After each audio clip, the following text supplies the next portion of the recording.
Acts 18. After these things, Paul departed from Athens and came to Corinth, and found a certain Jew named Aquila, born in Pontus, lately come from Italy with his wife Priscilla, because that Claudius had commanded all Jews to depart from Rome, and came unto them. And because he was of the same craft, he abode with them, and wrought, for by their occupation they were tent makers.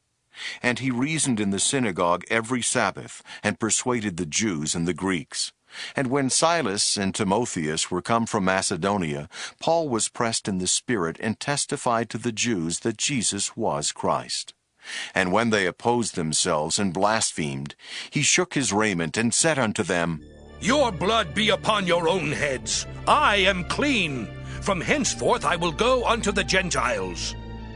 And he departed thence, and entered into a certain man's house named Justus, one that worshipped God, whose house joined hard to the synagogue. And Crispus, the chief ruler of the synagogue, believed on the Lord with all his house. And many of the Corinthians hearing believed, and were baptized. Then spake the Lord to Paul in the night by a vision.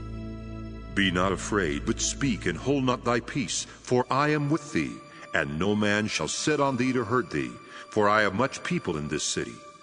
And he continued there 1 year and 6 months, teaching the word of God among them. And when Gallio was the deputy of Achaia, the Jews made insurrection with one accord against Paul, and brought him to the judgment seat, saying, This fellow persuadeth men to worship God contrary to the law. And when Paul was now about to open his mouth, Gallio said unto the Jews, If it were a matter of wrong or wicked lewdness, O ye Jews, reason would that I should bear with you. But if it be a question of words and names and of your law, look ye to it. For I will be no judge of such matters. And he drave them from the judgment seat.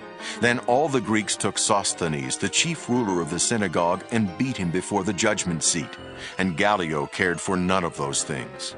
And Paul after this tarried there yet a good while, and then took his leave of the brethren, and sailed thence into Syria, and with him Priscilla and Aquila, having shorn his head in Cenchrea, for he had a vow. And he came to Ephesus, and left them there. But he himself entered into the synagogue, and reasoned with the Jews. When they desired him to tarry longer time with them, he consented not, but bade them farewell, saying, I must by all means keep this feast that cometh in Jerusalem, but I will return again unto you, if God will. And he sailed from Ephesus. And when he had landed at Caesarea, and gone up, and saluted the church, he went down to Antioch. And after he had spent some time there, he departed, and went over all the country of Galatia and Phrygia in order, strengthening all the disciples. And a certain Jew named Apollos, born at Alexandria, an eloquent man, and mighty in the Scriptures, came to Ephesus. This man was instructed in the way of the Lord, and being fervent in the Spirit, he spake and taught diligently the things of the Lord, knowing only the baptism of John. And he began to speak boldly in the synagogue, whom when Aquila and Priscilla had heard, they took him unto them, and expounded unto him the way of God more perfectly. And when he was disposed to pass into Achaia, the brethren wrote, exhorting the disciples to receive him, who, when he was come, helped them much which had believed through grace.